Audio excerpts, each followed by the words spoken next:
Magandang gabi po sa bawat isa at welcome po yung mga kapatirang naka-join na po sa atin for this evening. Ano po, nakakatuwa sapagkat muli na naman ho tayong magkakasama sa gawain po ng Diyos. Pero bago ho ang lahat mga kapatid, ako po humihingi ng paumanhin. Ano po, yung nangyari kaninang umaga na wala ho tayong bread talk. Sobrang sakit po talaga ng aking ulo at tingin ko po ito sa puyat at pagod na rin. Ano po, kaya nga sana po isama niyo po ako palagi sa inyo pong prayer at patuloy po ako palakasin ng Panginoon. Ano po? So again, welcome po sa ating family altar ngayon pong araw ng Friday, August 18, 2023. Ano ho? At purihin ng Panginoon. Tayo po ay magkakasamang muli sa gawain po ng Diyos. At syempre, gusto rin nating pasalamatan si Brother Gab sa kanyang inawit na natatangin bilang para sa Panginoon. Knowing You, Jesus. Yan ho ang title nung kanyang kinanta. Kaya nga mga kapatid, ilang araw na lang, malapit na po yung ating celebration para po sa ating online ministry. Yung ating media ministry ay alam ko po nagpe-prepare na para po sa ating maganda at mapagpalang celebration na gagawin natin sa darating na huling linggo ng buwan na ito. Umaga po yan mga kapatid. Simultaneously, tayo po ay mayroong face-to-face dito sa church, pero may mga mapapanood po tayo na tanging sa online lang po natin makikita. Wala po rito sa stage ng church. Yan po sa atin lang po mga gadget, sa atin po mga monitor, kasi po yan manggagaling po sa iba't ibang lugar. Yung mga kapatiran po natin na naging bahagi po o kaya merong naging malaking kontribusyon sa atin pong online ministry. Yan po yung Light Ministry of Caloocan. Para lang alam po ninyo, yung Light Ministry of Caloocan ay intended po yan para sa atin pong media ministry. Yan ho ang ating, kumbaga naging sangay sa gawain po ng Panginoon na kung saan dito po ngayon tayo nagkaroon ng tinatawag na hybrid na church. Hybrid church. Kasi po, meron tayong face-to-face at meron din po tayong live. Meron po tayong online. Kaya nga, tayo po nagpapasalamat sa Panginoon. Marami pa ho kayo mga maririnig na mga patotoo, mga awitin, pasasalamat, para po yan sa darating na ating pong celebration. Alam niyo po, 3 taon na pala nakaligtaan natin, na-overlook natin na tayo pala nakatatlong taon na sa atin pong online ministry. Kaya nga purihin ng Panginoon. And syempre, gusto rin nating pasalamatan yung mga nasa likod nito. Hindi ko po ito kayang mag-isa. Alam ko po, may mga kinasangkapan din ang Panginoon, tulad po ng mga manggagawa natin, tulad nila si Sir Eliza, nila Ate Sara, si Sir Glidel, at yung iba pa, maging si Rachel, kasama rin po dyan, At alam ko nga, nadadamay din si Mami ko minsan dahil po doon sa ating, yung mga idiot board, talagang matatawa ho kayo, ang dami ho mga katatawanan, pero salamat na lang sapagkat ang lahat ng yan ay binigyan ng Diyos, ng basbas para maging instrumento ng Diyos sa atin pong lahat na makarating ang mensahe po ng Panginoon. So kaya sige po, tayo ngayon mag-aaral na ng salita po ng Panginoon at again, nandito po ulit ako sa church at yung atin pong sistema ay hinihilingan ko ulit yung ating mga digital ushers and usherette. Natulungan po ninyo ko sa mga comment patungkol po doon sa ating passage, sa atin po mga verses, sa title, and even yung mga points. At kung meron po kayong nakikitang magandang isama po doon, yung mga phrase or sentence na pwedeng maka-encourage po sa iba, i-comment nyo rin po para mas lalo ho nating mapaganda at mapasaya yung atin pong ginagawang paglilingkod sa Panginoon via online. So magandang aware and nakatingin, nakatutok din yung mga ushers and usherette natin sa tuwing tayo po ay merong online service. So sige po, atin ang buksan ng ating mga Bible in the book of Deuteronomy. Okay? Deuteronomy chapter 6. 3 talata po ito na magkakaiba, mga kapatid, from verse number 18 and verse number 24 to 25. Ulitin ko po, Deuteronomy chapter 6, verses 18, 24, and 25. So yan po ang talatang atin pong pag-aaralan. Alright? So ito po ang sabi ng mga talata. Verse number 18. And thou shalt do that which is right and good in the sights of the Lord, that it may be well with thee, and that thou mayest go in and possess the good land which the Lord sware unto thy fathers. And verse number 24, and the Lord commanded us to do all these statutes, to fear the Lord our God, for our good always, that He might preserve us alive, as it is at this day. Verse number 25, and it shall be our righteousness, if we observe to do all these commandments before the Lord our God, as He had commanded us. Well, tayo po munang lahat ay humingi po ng gabay sa Panginoon. Tayo po ay manalangin. Panginoon, sa iyo po namin pinagkakatiwala ang amin pong gagawing pag-aaralan. Tunay po, Panginoon, na sumaamin ang inyo pong karunungan. Katagpuin kami nawa, O Diyos, ng mensaheng ito, at maging ang banal na Espiritu ay maramdaman po namin sa kanyang pagkilos sa amin pong mga buhay. Tunay po, Panginoon, na ikaw ang magbigay ng biyaya at pagpapala sa amin pong ginagawang pag-aaralan. Nawa, Panginoon, ikaw po ang aming maitaas. Ikaw po ang aming mapasalamatan. Ikaw po ang aming mapapurihan, Panginoon, sa lahat ng ginagawa naming ito. Sa ipo namin kinukomit ang lahat, ang kaayusan at maging ang tagumpay, Panginoon. Ito po ang aming panalangin sa pangalan po ni Kristo Jesus. Amen. Well, ang title po ng ating pag-aaralan for this evening is Obey God and Enjoy Life. Again, obey God and enjoy life. So sa makatuwid, ituhong mga talatang ito ay nagtuturo po sa atin na tayo po ay dapat sumunod sa atin pong Diyos. God's commandments are not burdensome obligations, but pathway to joyful, meaningful, satisfying lives. Well, yun naman po ang katotohanan eh. And obeying them is the only way to stay in fellowship with God. Hindi po kasi mangyayari na tayo po ay nasa Panginoon pero hindi ho tayo sumusunod sa Kanya. Malinaw po na ang magpapanatili sa atin sa matamis nating ugnayan sa Panginoon ay yung atin pong ginagawang pagsunod. God's call for your obedience is based on His own commitment to your well-being. Since God is the creator of life, listen, mga kapatid, He knows how life is supposed to work. Kung titignan natin, siya ang gumawa at alam natin na ang Diyos ang nakakakita ng mainam para po sa ating lahat. Parang ganito eh. Yung kautusan, ang Diyos ang gumawa. Sa tao, ang Diyos ang gumawa. So sa madalit salita, yung kautusan at ang tao, naniniwala po ako, hindi po ito pwedeng magkaroon ng problema kung tutuusin.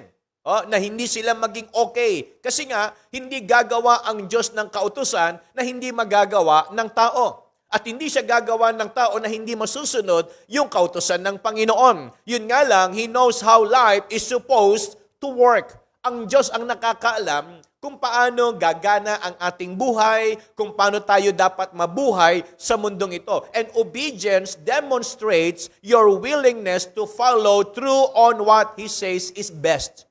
Kaya kung maintindihan lang natin ito, kung marirealize lang ito ng lahat, mga kapatid, yung sinasabi po ng Bible, again, as I said, is not a burdensome.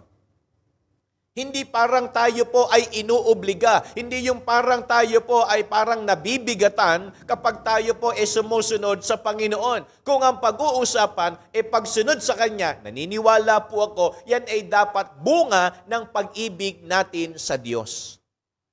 Yung pag-ibig dapat ang maging susi para tayo po ay sumunod, kumilala sa kautusan ng Panginoon. And your trust that God's way will work for you and your desire to have a close relationship with Him.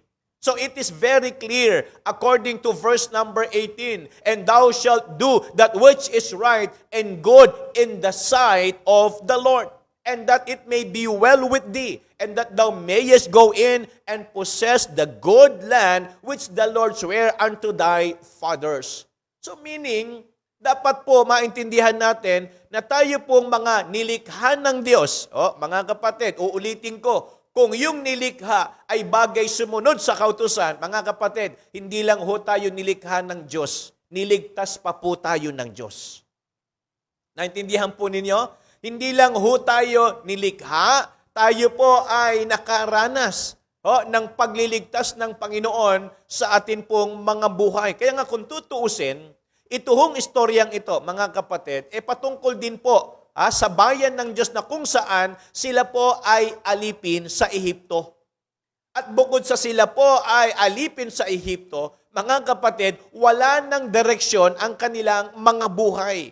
Yung kanilang mga anak at yung mga susunod pa nilang lahi ay mananatiling alipin kung hindi sila inalis ng Diyos sa bayan at sa kamay nitong si Pharaoh, sa Egypt. So anong ibig ko sabihin, mga kapatid? Sana ito po ang makita natin. Ang kautusan, ibinigay po sa atin para sumunod at ma-enjoy natin ang ating buhay. Kaya nga, yan ho yung ating title Obey God and Enjoy Life. Huwag mangyari na parang tayo po pinahihirapan ng Diyos. Huwag ang parang dating, parang tayo po ay pinarusahan. Imbis na tayo thankful dahil tayo po ay niligtas ng Panginoon at ibinigay sa atin yung mga kautusan, parang ang dating maling-mali pa ang ginawa ng Diyos sa pagliligtas sa atin. Hindi ba't ganyan? Kung nasundan nyo ang istorya sa bayan ng Panginoon, sa Israelites, hindi ba't parang ganyan ang nangyari sa kanila? Iniligtas na nga sila sa pagkaalipin, pero nagrireklamo pa. Laging parang gusto nilang balikan yung kalagayan nila noon sa Egypt kaysa sa gustong pagdalhan sa kanila ng Panginoon. Mga kapatid, pakinggan po ninyo, hindi ba't ito'y magandang paalala rin sa ating lahat? Na baka mamaya, imbis na thankful tayo na tayo po ay napasama sa pamilya ng Panginoon, naligtas tayo, naging miyembro tayo sa gawain, imbis na maging tayo po nagpapasalamat, baka parang ang dating pa nito, bakit ba ako napasok-pasok pa sa ganito? Ngayon, nasusubo na ako. Mga kapatid, kung iisipin natin, saan ba tayo nanggaling? Saan ba tayo dinampot ng Diyos? Ano po ba tayo noon nung wala pa tayo sa gawain? Sabi ng Bible, tayo po ay papuntang impyerno. Kaya kahit gaano po tayo kaayos sa ating sarili, sa mundong ito, kung wala tayo sa Panginoon, ang lahat ng kagandahan na mine-maintain natin sa buhay natin, mawawasak yan ng kaparusahan. Walang kwenta yan, walang kabuluhan. Katawan na maganda, pamumuhay na maganda. Mga kapatid, ang lahat ng yan, kung wala ka sa Panginoon, walang kwenta yan, walang kabuluhan yan. Hindi mo yan madadala sa kabilang buhay. Sabi ho ng Bible, we are condemned already. Kaya nga mga kapatid, i-enjoy natin ang buhay natin na tayo ay sumusunod sa Panginoon. Tandaan po ninyo, mararanasan natin. Nasa pagsunod natin, talagang meron po tayong ma-encounter na talagang kalaban. Pwede huyang mangyari. May makakasalubong talaga tayo habang tayo ay lumalakad, sumusunod sa kalooban ng Panginoon. Hindi imposible yan na meron tayong makaharap na kalaban. Hindi lang huyon, hindi lang kalaban. Sa pagsunod natin sa Panginoon, pwede rin tayo po ay makaranas ng kahirapan. Mangyayari din po yan. Ito ngang si Job na napakatuwid. Sinabi ng Bible, ipinagmamalaki na ng Diyos na parang siya walang katulad sa mga tao nung panahon na yon. Kakaiba itong si Job. Pero naranasan niya ang iba't ibang klase ng problema. Anong ibig ko pong sabihin? Hindi ho tayo exempted sa mga bagay na yan. Kaya nga yung pagsunod natin sa Panginoon, pwedeng meron tayong kalaban, pwedeng merong kahirapan, at hindi lang po yun, mga kapatid, meron din hong kakapusan.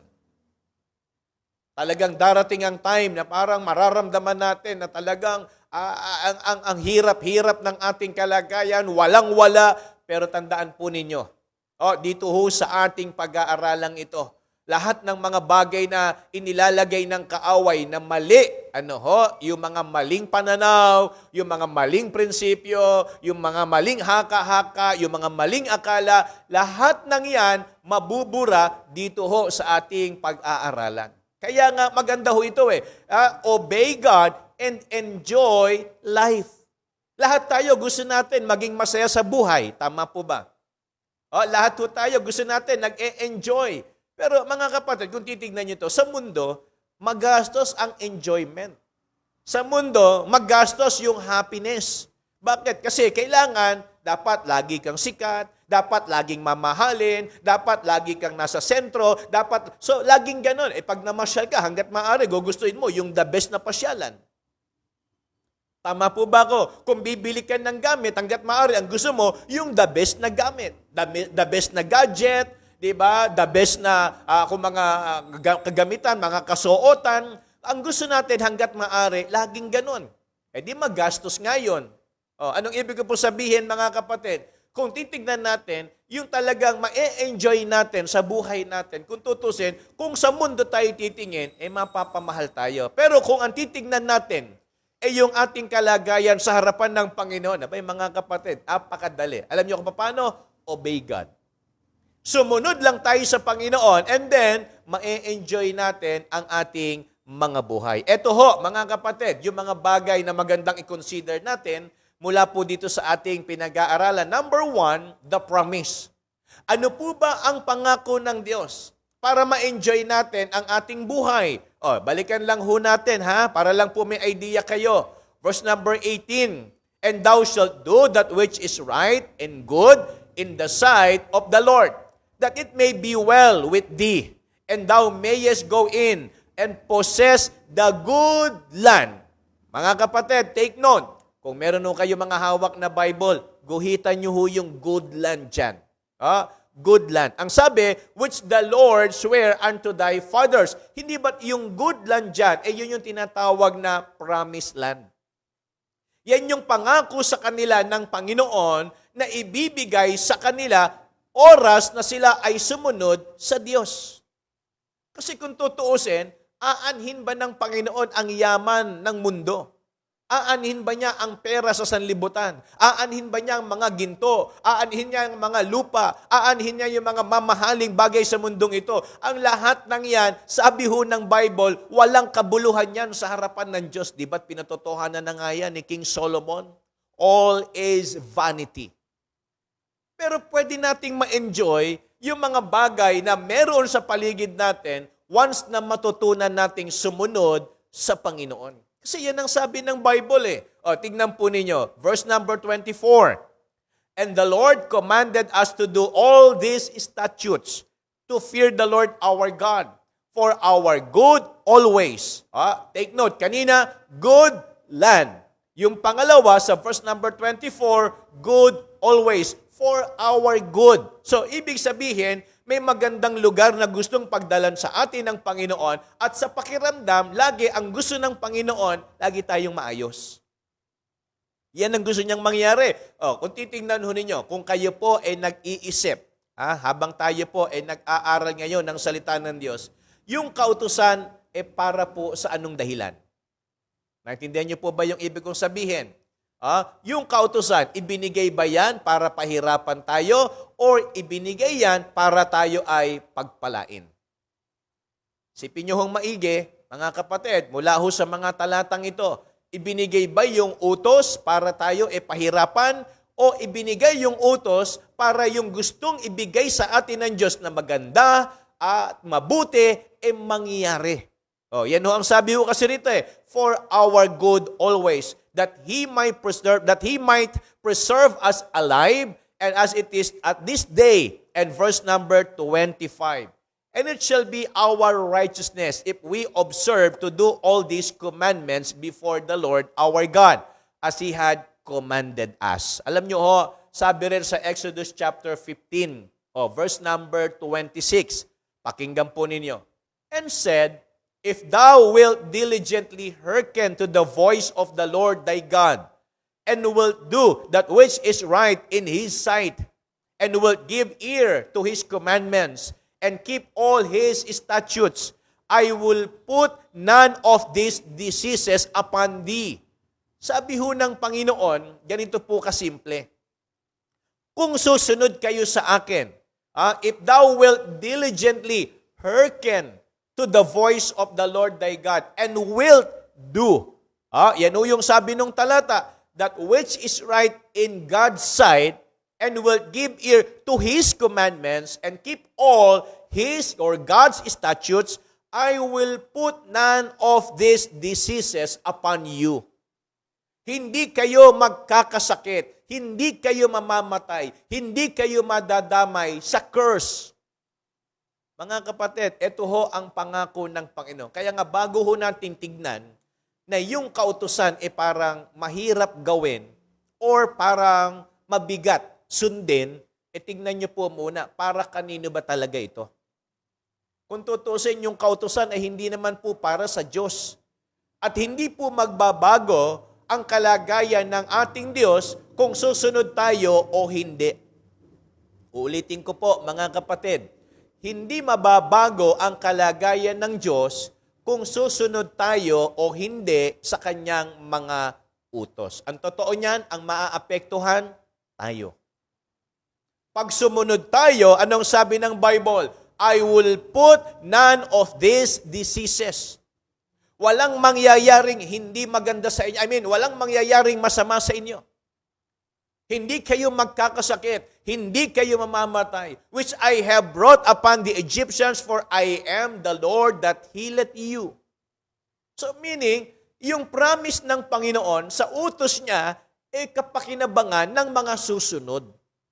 Kaya nga kung gusto nating mag-enjoy sa buhay, bago tayo maghanap ng mga opportunity kung saan-saan, ang dami nating hinahanap Naghahanap tayo ng opportunity sa negosyo, naghahanap tayo ng opportunity sa pag-aaral, naghahanap tayo ng opportunity sa pagtatrabaho, sa mga kumpanya, naghahanap tayo ng opportunity sa paligid. Yung opportunity na gusto nating maging masaya sa buhay, nasa Bible. Hello po. Mga kapatid, nagkakaintindihan po ba tayo?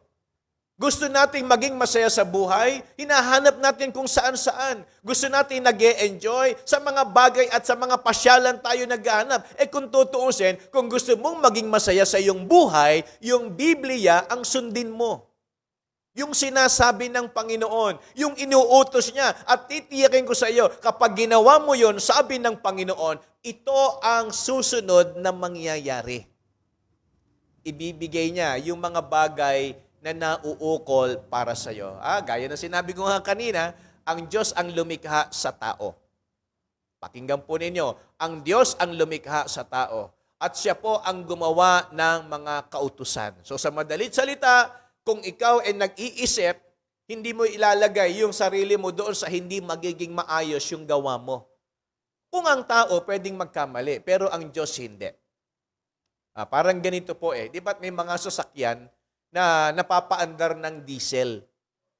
Meron tayong mga sasakyan na diesel engine. Kanina, tinatanong ako ni Rachel, tungkol ba doon sa makina? Meron bang, ano ba yung gasolina? Ano ba yung diesel? Ano ba yung unleaded? Yung unleaded daw ba, gasolina rin yan. Sabi ko sa anak ko, anak, gasolina rin yan. Low lead lang yan. Mas mababang klase lang yan ng fuel. Pero gasolina pa rin yan. So, ibig sabihin, may mga nag-imbento ng sasakyan na ang makina papaandarin ng gasolina. May nag-imbento ng sasakyan na yung makina paaandarin ng diesel. At ngayon, may nag-imbento na rin ng sasakyan na paaandarin ng kuryente. So, ibig sabihin, yung nag-imbento niya, naiintindihan niya yung prinsipyo na nakapaloob dyan, na ito'y paaandarin ng kuryente, paaandarin ng diesel, paaandarin ng gasolina. Well, mga kapatid, ang tao rin dapat paandarin din ng salita ng Diyos. Kaya nga timing yung usapan namin ng anak ko kanina So, anong ibig kong sabihin? Di ba dapat tayo mga Kristiyano ang nagpapaandar at ang kumokontrol at nagbibigay sa atin ng power yung salita ng Panginoon. Kasi nga, ginawa tayo ng Diyos at naglagay siya ng kautusan para ang buhay ng tao o ng mananampalataya ay maging masaya. kahit gaano kaganda ang sasakyan, kahit gaano kamahal, kahit gaano kalinis, kakintabang pintura, pag walang gasolina, walang fuel, hindi aandar. Hello po, hindi gagana. So ganun din. Kahit gaano tayo sa tingin natin maayos, maganda ang kalagayan natin, kapag wala naman tayo sa pagsunod sa kautusan ng Panginoon, nandyan lang tayo, parang nakadisplay, hindi napapakinabangan. Masakit marinig, pangit sabihin, pero marami mga ganyan, ang ganda ng kalagayan, pero wala naman sa kalooban ng Diyos. Saan sila nagagamit? Tama po? Saan sila napapakinabangan? Kung ang Diyos ang kanilang Diyos, kung ang Diyos ang kinikilala nila na naglagay sa kanila, sa kanilang buhay na meron sila, kung paano sila nakatapos, nakapag-aral, nakapagtrabaho, sinong naglagay sa kanila roon? Kung ang Diyos, mga kapatid, sumusunod pa ba sila sa kalooban ng Diyos? Kaya nga yan ho yung magandang makita natin. In Exodus chapter 19, verse number 5, "Now therefore, if ye will obey my voice indeed, and keep my covenant, then ye shall be a peculiar treasure unto me above all people. For all the earth is mine." Yan ang sabi ng Bible. For all the earth is mine. So, ibig sabihin, tayo, kayo, lahat, ay pag-aari ng Diyos. Sipin nyo na lang, paano nabubuhay ang isda sa tubig o karagatan, ang ibon sa himpapawid, ang mga hayop sa kagubatan, ang mga halaman. So, paano nabubuhay ang lahat ng nilalang lang ito? Sa palagay nyo, saan kaya nag-aral ang Diyos para matutunan ng lahat ng ito? Hello po, mga kapatid. Hindi ba't yan pa lang nagbabadya na mas dapat natin siyang sundin kasi lahat ng pinagagawa niya, yun po ay magiging kapakinabangan natin. Kaya kung susunod tayo, makikita ho natin yung pangako ng Panginoon mangyayari sa ating mga buhay. And second thing is not only the promise, but also the principle. Tignan po ninyo yung verse number 2. Deuteronomy chapter 10, verse number 12. Deuteronomy chapter 10, verse number 12. Ito po yung sabi ng Bible. Tignan nyo yung prinsipyo po rito. Sabi rito, "And now, Israel, what that the Lord thy God require of thee." Ito po, kanina, nung pinag-aaralan ko, iniisip ko, merong nire-require. Ibig sabihin, hindi tayo makapapasa kapag wala tayo nito. Okay? Kumbaga, parang tinuturing nating requirements ba? Prerequisite. Sabi rito, "And now, Israel, what that the Lord thy God require of thee, but to fear," listen, "but to fear the Lord thy God." The word fear is hindi ho yung nanginginig sa takot. Ang ibig sabihin ng fear is paggalang, yung reverence natin sa Panginoon. And to walk in all His ways. So mga kapatid, ito po ang sinasabi ng talata. Ano yung requirements? Pakinggan po ninyo. "What does the Lord thy God require of you? But to fear the Lord, to walk in all His ways, to love Him, and to serve the Lord with all thy God, with all thy heart, and with all thy soul."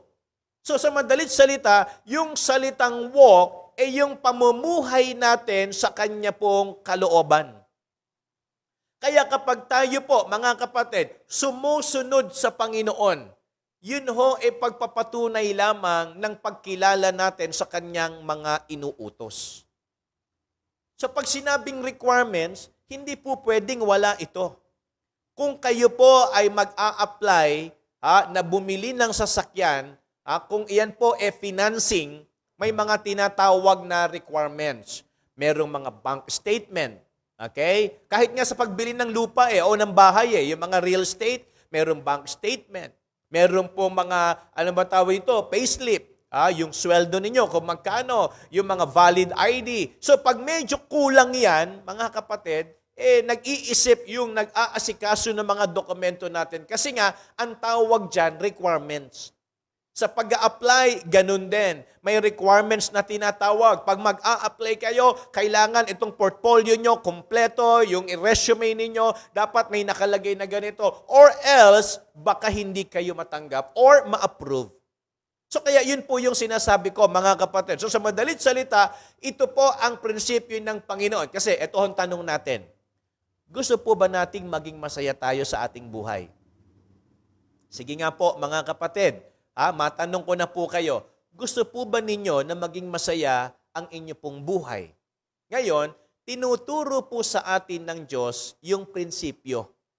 Paano ba magiging masaya ang tao? Kasi tignan po ninyo, kung sa bagay lang ng mundo, gaya ng sinabi ko nga kanina, magastos.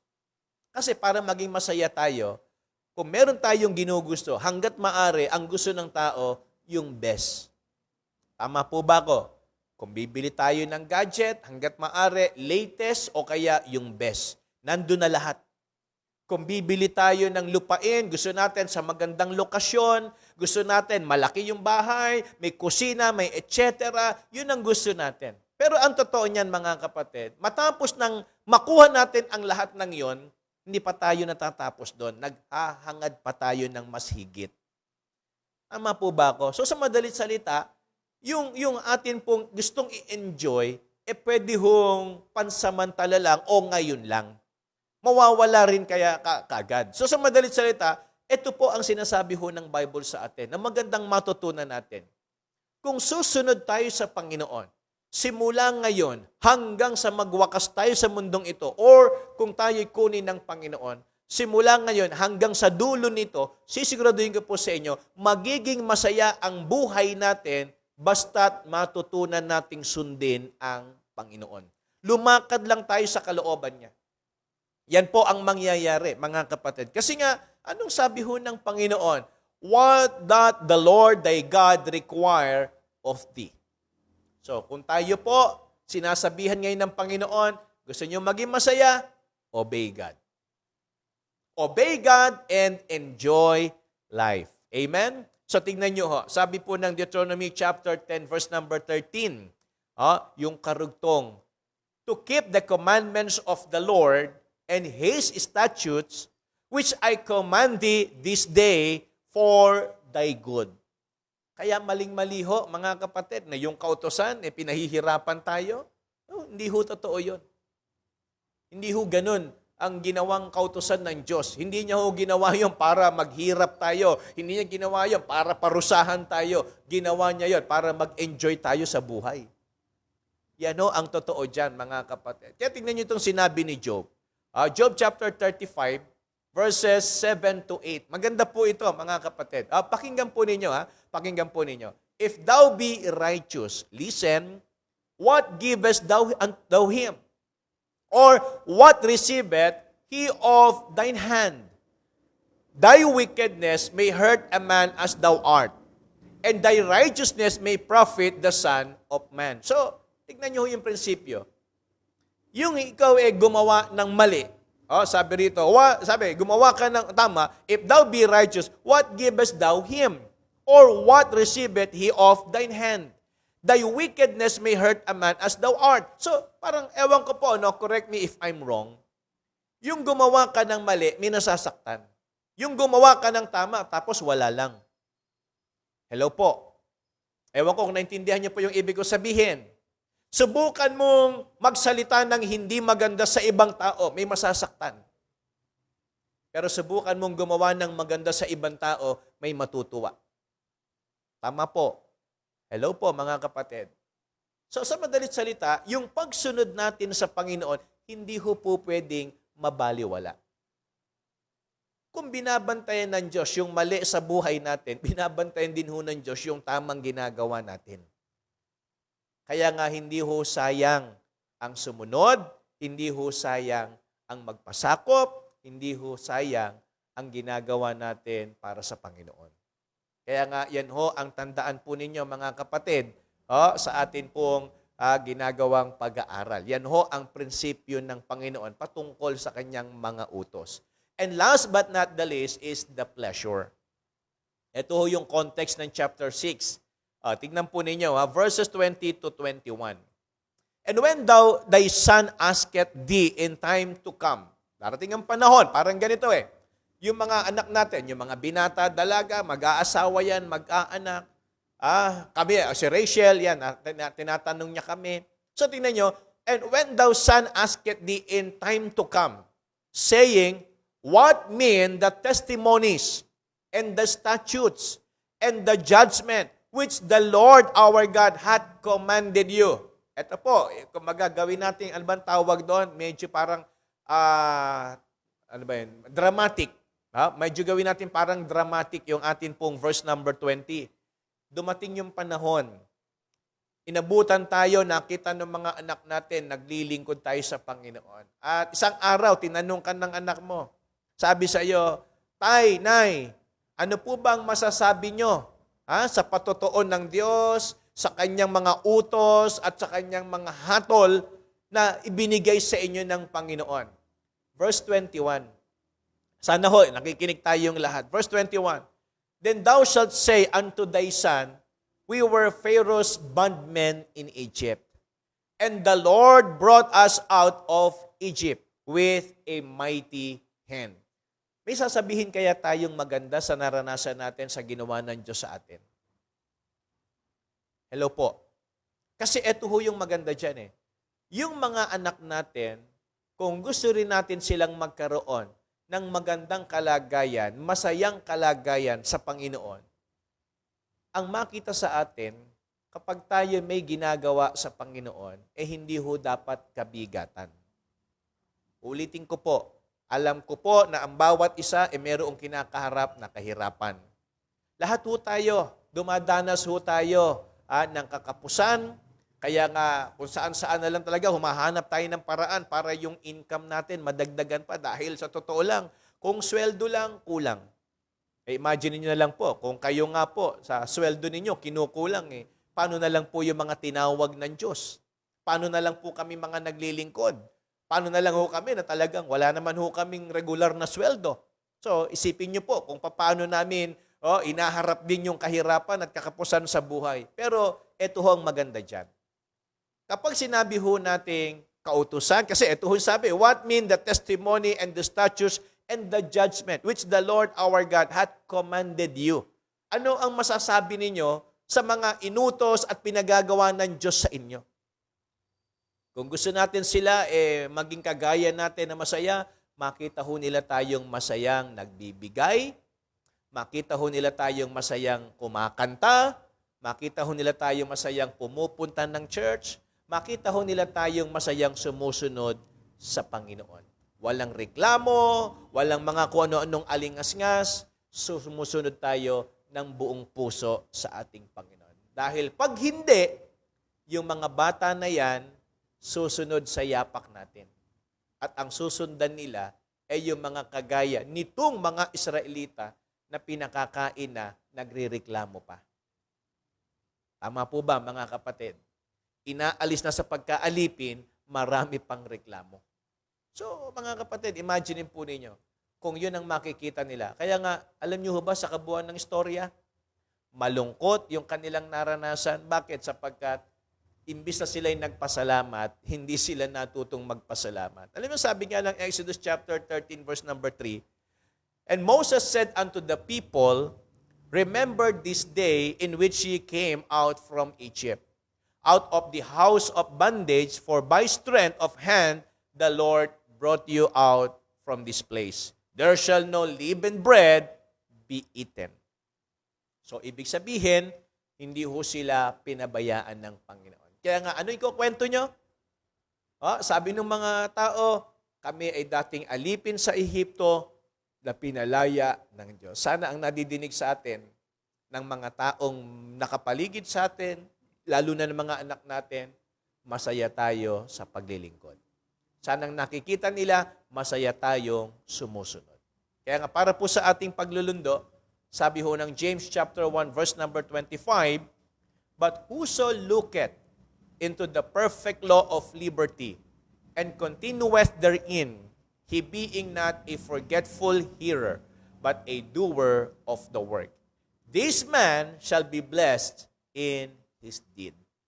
So again, Sabi ng James 1:25, "But whoso looketh into the perfect law of liberty, and continueth therein, he being not a forgetful hearer, but a doer of the work, this man shall be blessed in his deed." Kaya nga sana, sa gabing ito, tunay po na tayo ay napagpala, nabusog ng salita po ng Panginoon. Manalangin po tayo. Panginoon, salamat po sa aming naging pag-aaral. Salamat po sa pagtuturo at paggabay mo sa amin. Tunay po, Panginoon, na ang mensaheng ito ay naging kalakasan sa bawat isa. Ikaw po, Panginoon, ang aming tinataas at pinasasalamatan. Ito po ang aming panalangin sa pangalan po ni Kristo Jesus. Amen. So, amen. At maraming salamat po sa mga kapatiran na atin pong nakasama sa ating pag-aaralan.